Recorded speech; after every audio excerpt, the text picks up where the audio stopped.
Welcome to The Howl, where GPAC's team of passionate people share 30 years of experience in the recruiting biz, with front row seats to hundreds of different industries.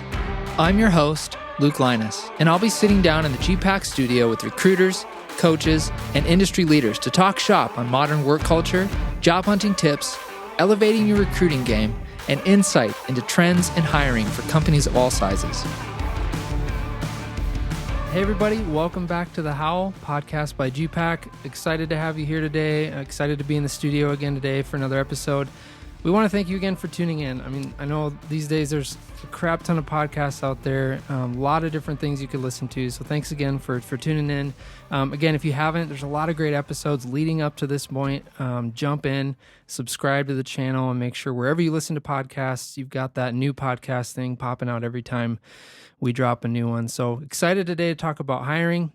You know, in this podcast, we cover everything from workplace culture, hiring, recruiting, everything that kind of happens at this intersection in the workplace and in growth of companies and in opportunities for candidates. So to have that conversation, brought in Jason Lawrenson today, Director of Production with GPAC.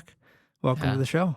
Good to be here. Jason's, like I said, the Director of Production with GPAC. You've been here for 19 years. Yep. You were on a desk for 5 years. The remainder of that was moved to more of a director role. Yeah. You handle the day in and the day out. I don't know if there's a name I don't see as often as yours in the company. You're on a lot of calls. You're handling a lot of placements, and you kind of see everything happening every day. And there's a lot happening. There is a lot happening every day. Yeah, what's that like for you? You know, to really be, you know, we got a lot of coaches, we got a lot of opportunities and placements going through the door every day. What's it like to kind of have your eyes and ears on all of that? Yeah, well, it's exciting because, you know, there's just so much business out there, and it's fun to see these. You know, we've got nearly 400 recruiters, and, you know, if somebody's willing to learn the business, dive in and, you know, figure out how we do this. There's just so much opportunity out there for them. And it's really been life-changing there's story upon story about how it's just life-changing for the recruiters. Yep.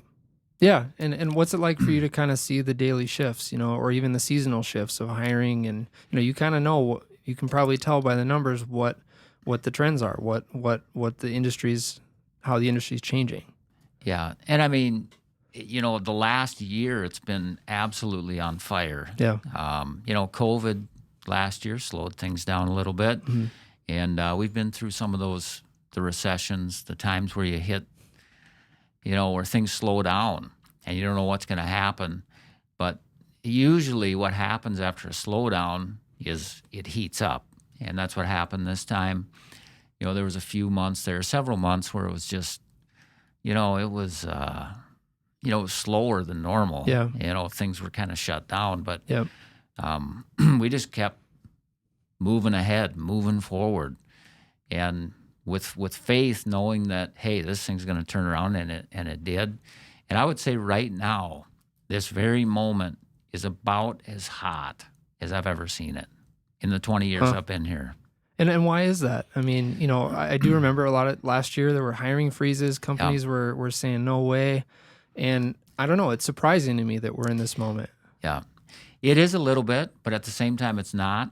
I mean, the thing shifted so quickly. It wasn't an economic meltdown or anything. It was, you know, it was a pandemic. That's what kind of froze everything up. And you know, as quickly as it shut everything down and froze everything up, I think companies soon realized, hey, all this stimulus money, everything that's coming, this is gonna create a fire, and it did. It did create a fire, and a good fire. Yep. And now the companies are realizing, man, there's a lot of business. Things are opening back up. Everybody needs somebody right now. And guess what? A lot of the companies let people go. They panicked a little bit, like a lot of companies panicked and let some people go. And now they're trying to play catch up. You know, they don't want to fall behind the competitors, and it's go time. Yep. And what are the numbers looking like? You know, I haven't seen the job rates, but like, are we getting caught up or? Yeah, we are getting caught up. I mean, the unemployment rate is going down dramatically every single month. And, it's a war. We've said it before. It's a war for talent out there. I mean, 80 to 90% of a company's success really is on their people. I mean, you could have the best system and program in the world, but if you don't have the right people to execute it, I mean, what do you have? Yeah, I was actually really curious about that. Like, what is the impact of a good hire? Yeah, Especially you're thinking about in the current setting, you may be shut down, or you've got some freeze on, and now you need to grow again, or you need to set yourself up for growth. But what are the real impacts of a good hire? Yeah, a good hire, I mean, it's a tremendous impact on the bottom line of the company. I mean, depending on the industry, I mean, you just can't plug and play somebody to, for instance, if you were in construction, you need somebody that knows the construction industry. You can't just have anybody bid or estimate what's it going to cost to build a hospital or a school or a gym, an arena. There's only a certain amount of people in the world that know how to do that. Yep. Same thing, healthcare, accounting, agriculture. I mean, everybody's specialized in one area or another. And that's really the war, because there's only a certain amount of people with certain number of skill sets. Sure. And you can't just plug anybody in there. You got to have somebody in there that knows what they're doing and ultimately can generate revenue to the company by providing a service that people are willing to pay for. Yep. They're going to be willing to pay for it if you do a good job. Right. So, yeah, you've mentioned a couple of times the war on talent, so where are these people? Like, just in the whole hiring force and the workforce, like, if there's not enough to go around, where are these people? Yeah. Well, they're working. They're currently employed, and they're currently doing an outstanding job, the majority of them, for their current employers. Yep. That's where that's one of the greatest values that a recruiter brings to a company is we're out there. We're talking to these people all day, every day, and we focus on the top, 10, 20% in the marketplace, the A players. And, we're just going to have conversations with them. And, you get into conversations with these candidates about their future. What are your long-term goals? What are your long-term plans? And most of the time, these people aren't looking to make a change, but it's kind of like, one day I'd like to do this, or one day I'd like to live here.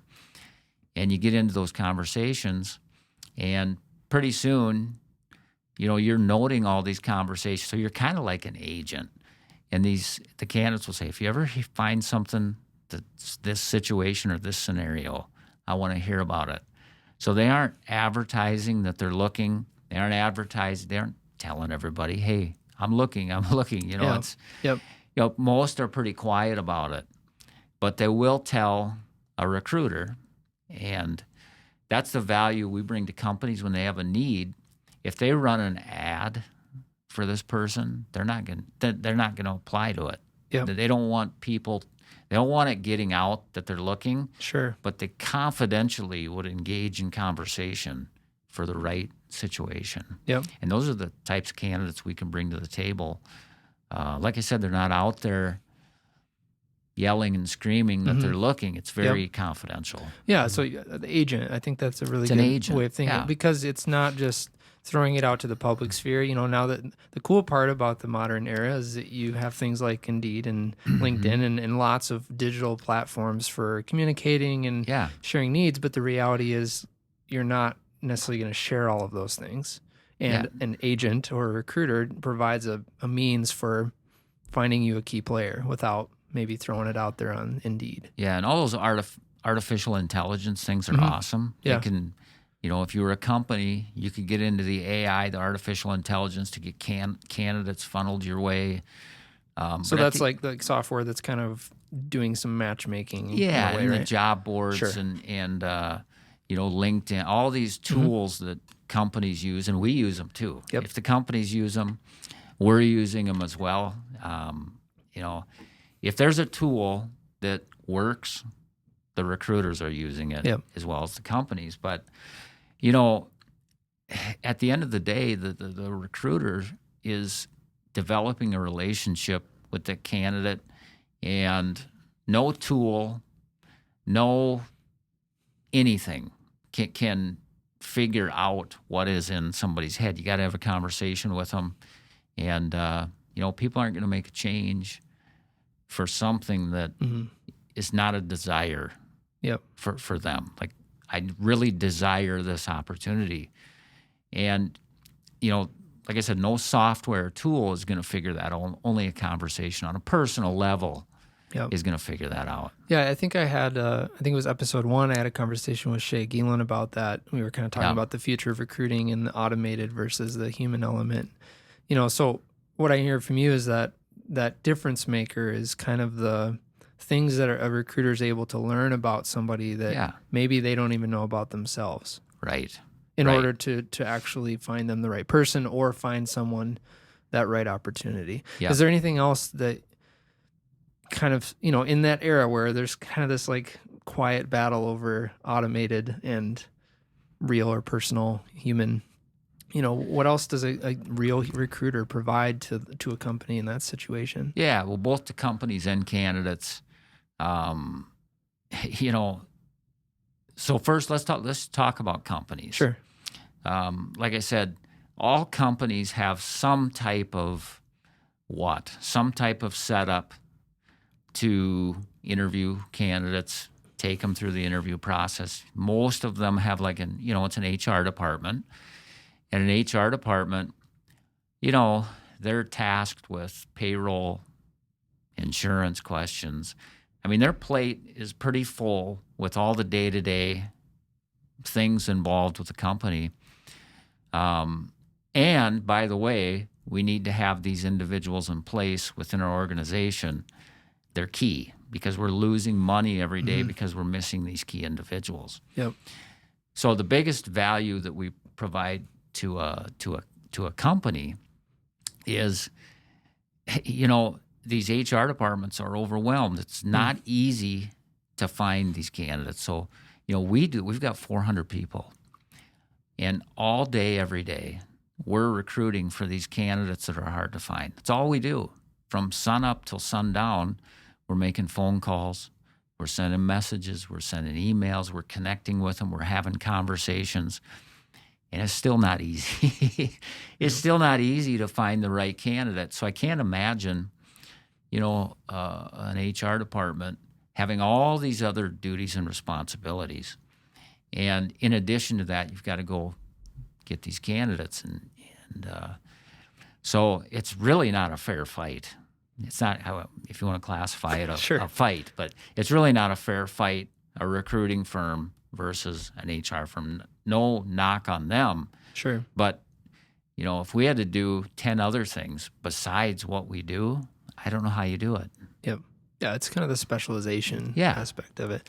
I mean, so, we kind of talked about this before the episode, but, the difference between a large company and a small company is typically a large company may have a robust HR department and or a recruiting team, right? But the small, not necessarily even mom and pop, but small to mid-sized business may not. And that's where recruiting at large is kind of a key value, brings key value to them. Yeah. No, absolutely. You get some of the giant companies, the billion-dollar companies, or even the $500 million, $800 million, billion-dollar company. Yeah, they're going to invest heavily. They know the importance of human talent. You know what I mean, to their organization. They know that, so they invest heavily in recruiting departments. And I still, I would still take our model over that model. Sure. I mean, at the end of the day, we still work with them because they can't get all the positions filled. But like you're right, the medium-sized and the small-sized organizations who have an HR department, and they're, the recruiting, the hiring is just one small sliver of their duties and responsibilities. Yep. Yeah, and I want to get into that a little bit. I don't know that we've really covered that in the podcast to date of what is the role that the recruiter really plays through the hiring process. Yeah. It's not just to me, when I first heard about Yeah. recruiting, it's kind of like, hey, found you the candidate, drop them off on your front door and say, see ya. But what is the actual process of recruiting? Yeah, so there is a process. I mean, if I talk to a company, I'm going to, any of our recruiters, if they talk to a company, they're going to spend, at a bare bones minimum 30 minutes, but probably 60 minutes, 45 to 60 minutes on the front end. And they're really going to get to know the company, the culture. We want to know the exact person and the exact background that they want. And, not only just from a skill set standpoint, but we want them to fit in culturally, right? And at the end of the day, we want them to bring value to that company. And so it's very important to spend that time up front to understand, like, what do you need? How long's the position open? What have you done so far to fill it? Why do candidates stay with your company? What's unique about your organization? You really get to know them on a personal level. It's that personal level.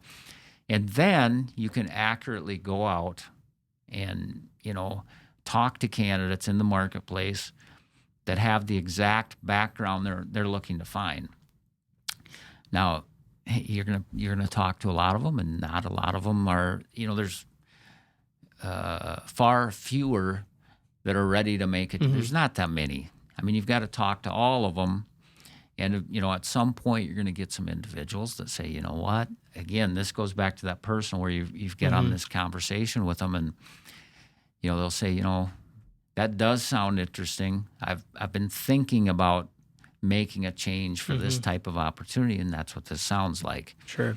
And so you've got to talk to a lot of people, and you're going to hear a lot of no, not right now, sounds interesting. But that's the value a recruiter brings, is they first understand the need and the company culture and all those things. But the hard part, the real reason companies pay recruiters fees is because they go out and do the hard. I mean, you've got to talk to a lot of people. You got to touch a lot of people to find somebody that not only matches the skill set, but is ready to make a change. Yep. And, the references, once you check those, they're solid. I mean, everything matches up. Yep. And so at that point, you're really setting two people up for an interview or a conversation, right? So what is a recruiter's role through the interview on? Yeah. And I think this is another value the recruiter brings. So, if you have a candidate and you have a company and they just meet cold. They really don't know anything about each other. Company doesn't know what the candidate wants, and the candidate doesn't know what the company wants. What a recruiter does is, like, again, gets it on that personal level.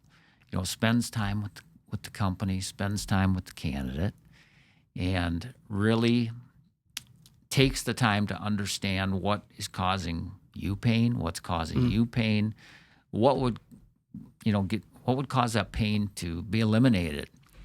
And prior to the interview, you're not going to just say, okay, you both have pain, meet. Sure. You're going to tell each other, I'm going to tell the company, I'm going to tell the candidate, this is why they're looking. This is what's missing. This individual, what's missing in their career is this. And they'll make a change if there's an opportunity where they get provided that particular whatever it is. And Mr. or Mrs. Candidate, the company is looking for somebody with this background. And, they're essentially want to bring somebody in. They need to have these, here's what they need to see in a background. Here's what their culture is. All those things you're going to cover. So when they meet, it's kind of like setting somebody up on a blind date. If you just set them up on a blind date and just say, I want you to meet this person. They have no idea. They have no idea. But if you set them up and say, these are the topics that they really want to talk, that, they're very interested in and they'd like to talk about, tell both sides exactly what's coming. You give, we give both sides the answer to the test before they take it. Yeah, so a recruiter's really doing the legwork to kind of set up the best part of that conversation. Maybe it's like, I don't know, my mind goes to like music world. I'm a musician, so it's kind of like all the people that make the show happen so that the performer can kind of go out and do their thing to the best ability. In a way, you're kind of doing a lot of that prep work. A lot of the both prep sides. work. Yeah. You want both parties to know, why are we meeting? Why are we even meeting? It's because this individual is looking to make a change for this reason. This company is meeting you because they're missing this within their organization, and they're looking for somebody like you to provide what they're missing. And here's exactly what they're missing, and here's what they need to see in the person that's going to cause that missing piece of the puzzle to be put into place. Yep. And what happens after that? So let's say they meet, interviews happen. I didn't really realize this, but like interviews can be anywhere from 3 to 5 interviews on average for any particular job. Is that it depends on the company. Sure. I've seen numerous placements happen in one interview. Yep. It's very common to have one and then a follow-up interview where the team can meet them. They usually don't go past 3 interviews. Yep. That would be an extreme. Yep. If it's meant to be, and they get together for that first hour, 2 hours, or 3 hours, however long it lasts, there might be a follow-up, but for the most part, both parties know after one. Yep. They usually do. Yep. And is a recruiter involved in the offer stage at that point? Yeah, absolutely. So once they meet, both the candidate and the company meet, we'll get with both sides afterwards and debrief how to go. Yep. Did you get all your questions answered, Mr. and Mrs. Candidate? Did you get all your questions answered, Mr. and Mrs. Company? And, this is where another point in the process where we bring great value, because, the candidate's wondering, do they like me? Is it a good fit? The company's wondering the same thing. Do they like me? Is it a good fit? And that's where we're going to debrief both sides. And I can share with the company exactly what the candidate thinks. And I'm going to share with the vice versa. I'm going to share with both sides what the other thinks of the other. Yep. And what's the downside to not having a recruiter in that setting? Well, it just kind of ties the whole thing together, right? Sure. If both parties leave and they really don't know what the other's thinking, having that recruiter involved. And most of the time, this is not the only interview happening in this candidate's life, right? So you can ask real pointed questions. Yep. You interviewed with 3 companies. Rank them for me from your top pick to the bottom pick. And just staying highly involved and keeping the company in the loop, what's going through the candidate's brain. That's one of the big values we bring. It's almost like insider knowledge to what a candidate is needing or looking at. And ultimately, like, it's going to get at a point where you're talking about dollars and cents, right? That's like an offer. Yeah. At some point, it does come down to dollars and cents. But first and foremost, you have to figure out, you just ask the candidate straight up. When you get out of that interview, I need to know, yes, you're interested and you want to go to work for them, or no, you don't. Those are really the only 2 answers. I guess there could be a maybe, but sure. Get all your questions answered, and afterwards, yes or no. Same with the company. After you meet, all I want to know is this candidate right for this role, or is he not? And so once we have that, if we get, yes, I want to go to work for this company. Yes, I want to hire this candidate. And by the way, that only happens about 1 out of every 8, 9 interviews we arrange. So it's not like even when you're doing an outstanding job, it's about 1 out of 8. Yep. But, often candidates are on multiple interviews. So, sure. It sounds a little worse than it probably, than it probably is. But so at that point, once you get the yes from both sides, then you can get right down to it. Yes, I want to go to work for them. Okay, let's talk about that. You want to go to work for them? The answer is yes, I want to be part of their team. What's it going to take for you to be part of that team? Yep. And at this point, how I mentioned earlier, we spend 45, 60 minutes up front with the company. We do the same with the candidate. Yep. So at this point in the process, we've spent hours and hours with this candidate. So I pretty much already know what they need from a dollars and cents standpoint. Yep. But it can vary on the opportunity and the duties and responsibilities, right? Yep. And so we'll just get right down to it. At what point would you accept it and go to work for this company? At what point would you turn it down? Yep. So very specific numbers, right? And then when you call the company back, you can get very specific with them when they start asking, well, what do they need to see in order to come to work for us? I wouldn't blurt something out and ask them, well, what are you thinking, if they want this individual? Yep. And really, I wanted to have you on this particular episode because, that's something we haven't really covered is this whole offer stage. I know enough about work and jobs and whatever that money is really important. It's a key aspect both to candidates and what they need to provide for them or their families. And it's kind of the bottom line for a company, right? Yeah. That's why business exists. So, and that can be kind of to me, that's kind of a slippery slope moment in this process where, all the culture pieces and does this fit and are they a right person? Do they have the character? But then ultimately, like if a candidate's looking to make a certain amount of money or they want to, maybe they want to advance.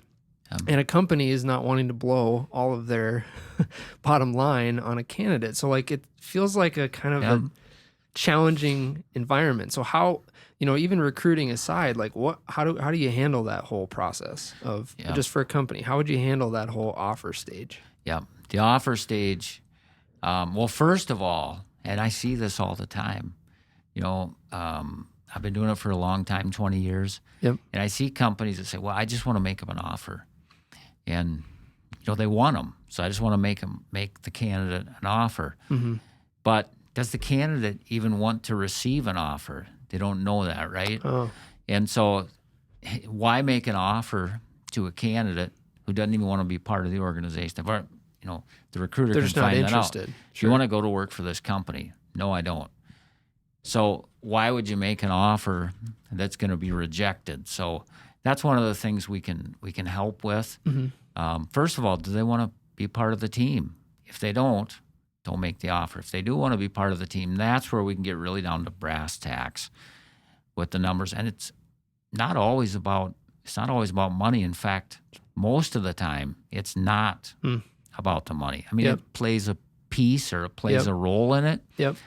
But usually there's many other factors that's causing this person to make the change other than money. Yep. Right? But but money is a piece, right? So nobody's going to go to work for a company and take a new opportunity if they feel like they're going backwards. Yep. So everybody's kind of got that bottom line. And that's where we can help the company, if the candidate, for instance, I'll just throw out a number, needs $120,000, and I've closed the candidate down, and the recruiter's closed him down. He says, $120,000, I'm prepared to accept and go to work for this company.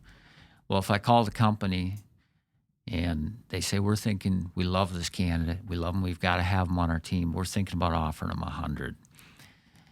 Now, without the recruiter involved, if they presented that offer of $100,000 and the candidate was thinking $120,000, it's so far apart, there's a good chance this thing will never come together if that's where it starts, right? But if the recruiter is kind of that negotiator, and, a good recruiter isn't trying to stretch the numbers, just factually stating what everybody needs, right? Yep.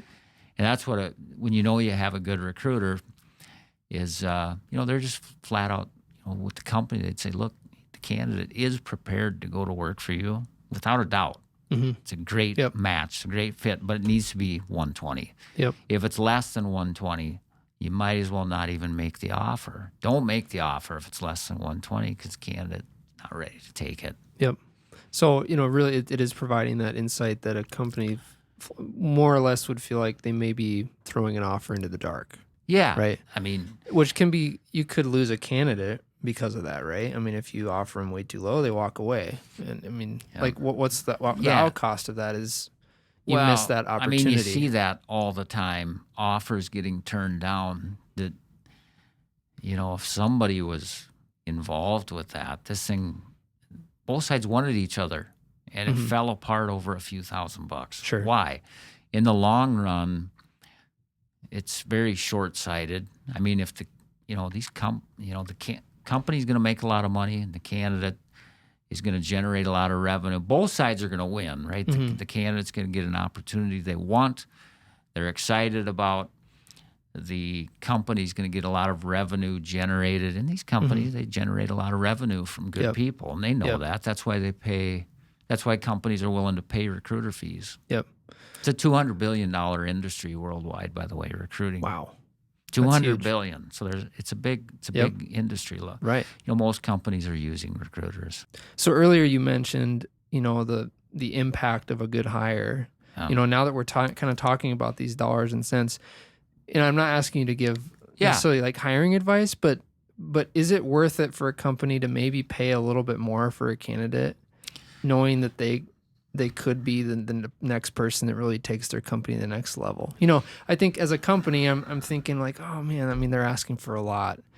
And if I'm getting a guarantee that they're a really quality person, just maybe observationally, is it been that it's been worth maybe that a little upfront cost? I think in some cases it is. I've seen companies that have a number in mind. We will not go above this number. Sure, kind of a budget number. Kind of a budget number. And like I said, in the long run, you never know. But, I mean, there are candidates that, let's face it, most companies have margins of what? 10%, 20%. Probably not maybe too much more than that. Maybe it's 30%. So if you have a salesman, for instance, I'll just use a salesman as an example, that can generate, I don't know, $3 million in sales, and your margins are 20%.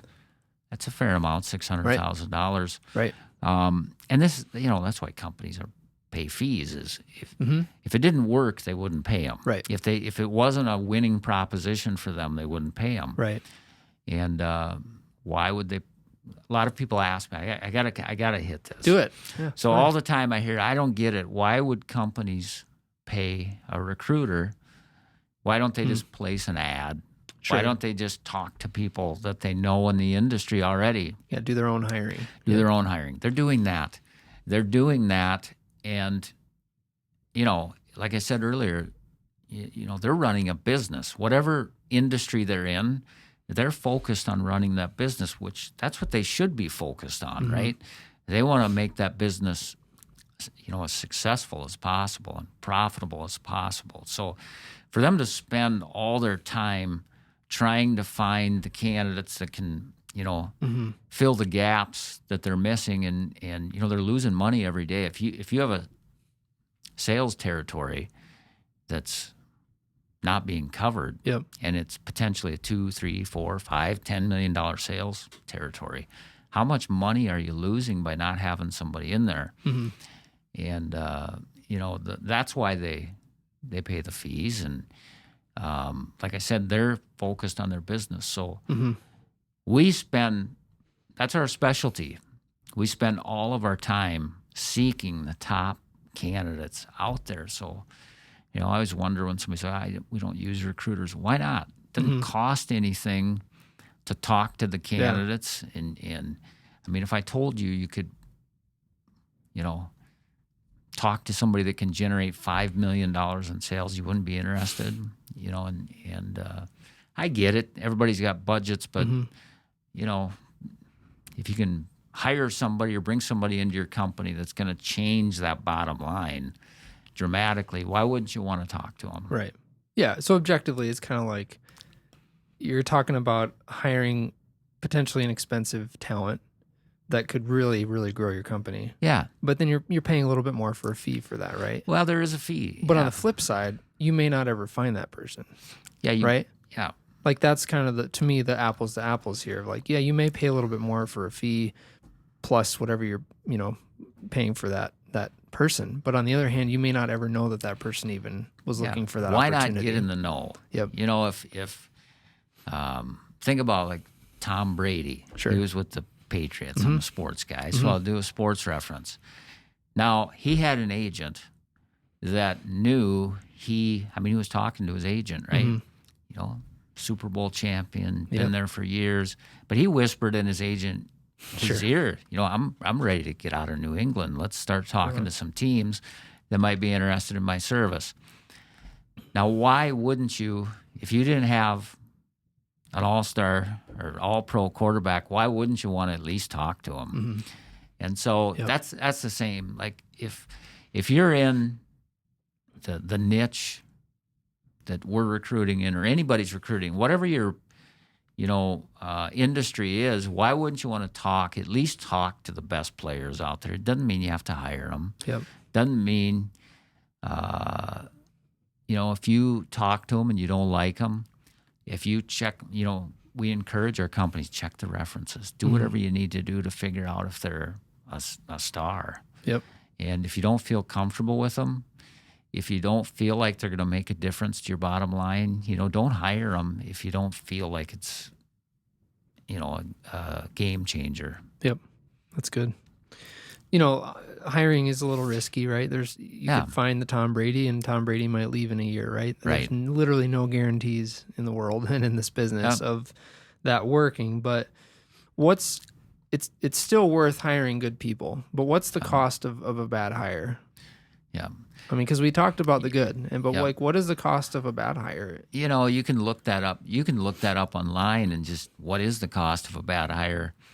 Depending on the position, depending on the duties and responsibilities. And I don't know, I'm not going to sit here and say that's exactly right, but this is what the experts say. Anywhere from $30,000 to $200,000. Dang.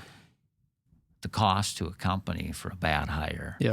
And so that's somebody that comes in and then isn't a good fit and leaves. Isn't right? it a good fit, or, it just doesn't do a good job when they are there. I mean, think about all the man hours for training and getting them set up, and just there's a big cost if think of the missed out revenue. We'll use that salesman example.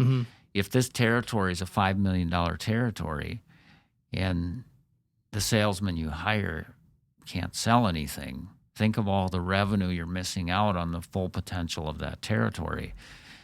Not to mention, if somebody's doing a good job, they're going to be that the light shines very brightly and nicely on your company if somebody's taking care of your needs, right?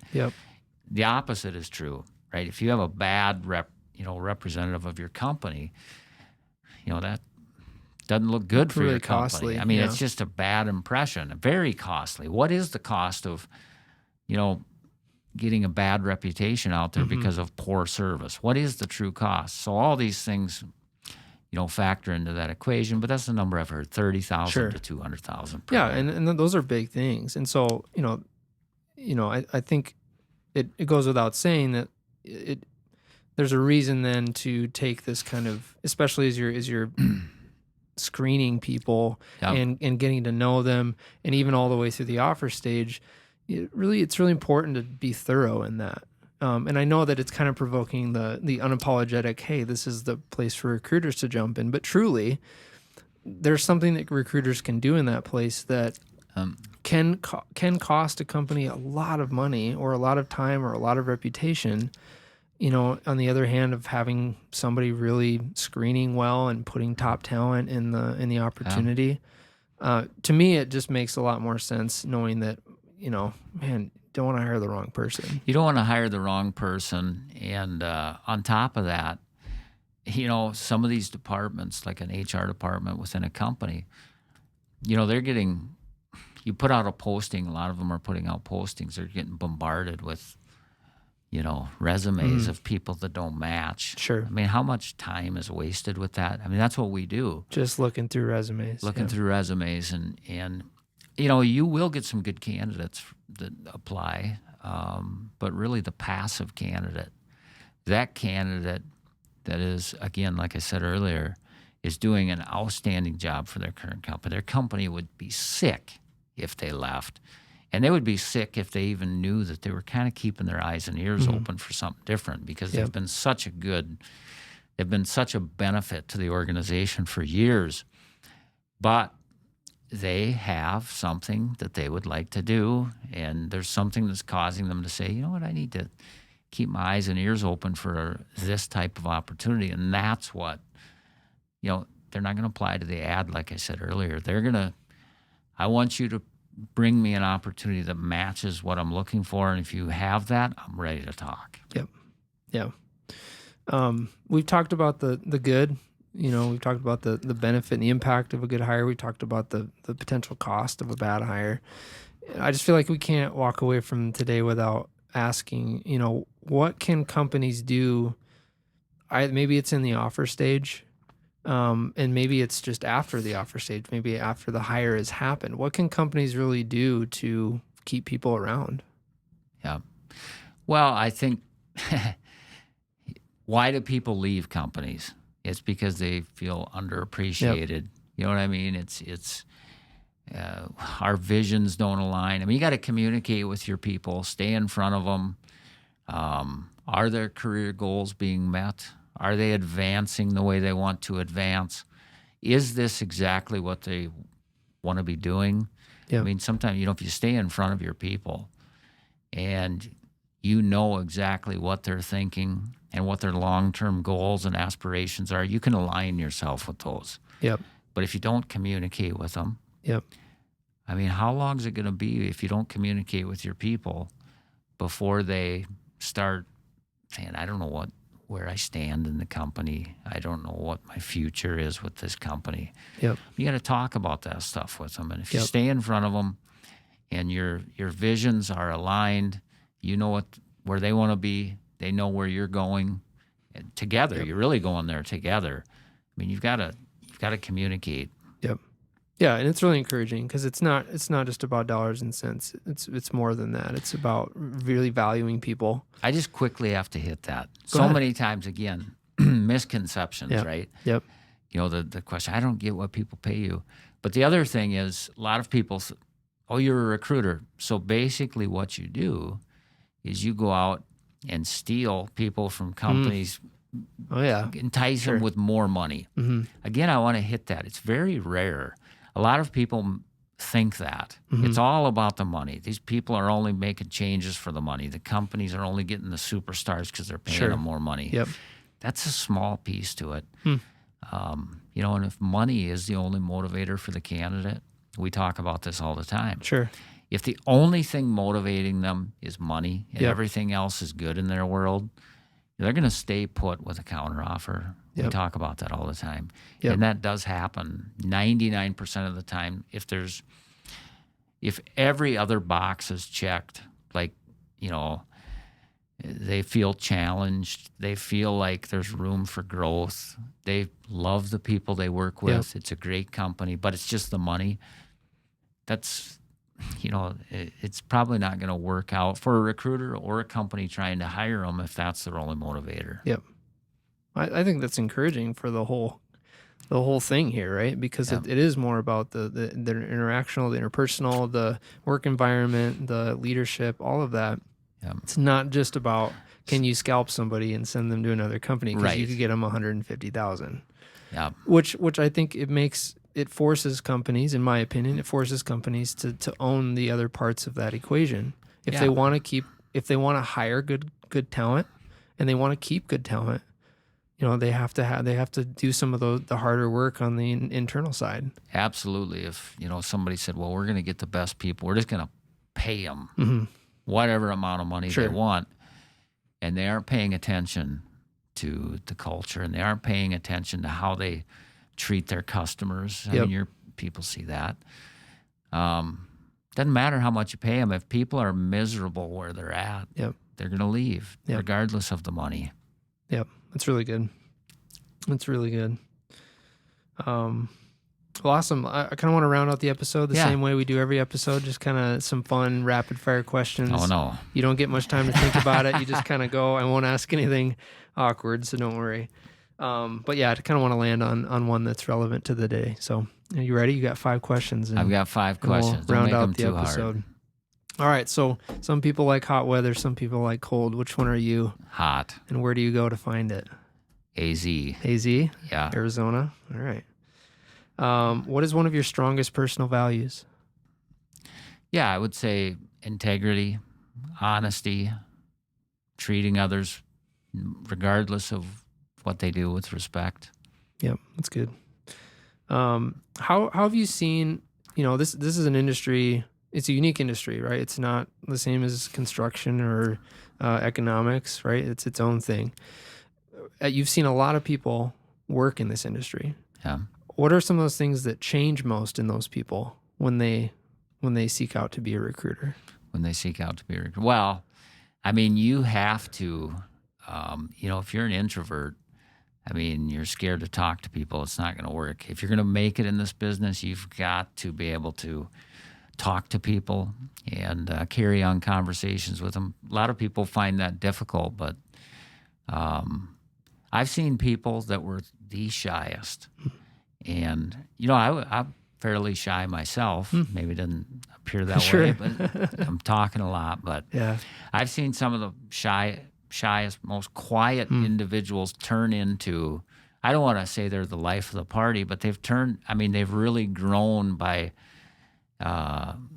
just doing the daily duties of a recruiter. That's really cool. You're forced to. Yeah. Yeah, you have to. And to. And then you grow through it. That's really good. Can you remember any memorable mistakes you made early in your career on a desk? Yeah. Well, there was probably many of them. Just one. Many mistakes I made. One that sticks out to you. One that sticks out to me is, we talk about this all the time, reference. So for one of my very first candidates I found, everyone was telling me, oh, this candidate is an absolute superstar. We're going to place him. All the companies are going to love this candidate. And I started making the dials, and sure enough, all the companies loved him. Well, it was time to check references. And we check references just to verify the skill set of our candidate. And I knew it the minute I got on the phone with this reference. He basically said, oh, he's looking?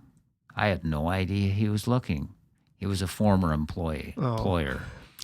And right when he said that, I'm like, this guy's going to hire this candidate. This guy's going to hire this candidate. I hung up the phone. I called my candidate right away. He didn't pick up. I called this guy back. I'm like, within a week, he was working for this company. Yep. So that, it's a silly mistake. I only made it once. Yep. I only made it once and early. Yeah. That's good. Last question of the day.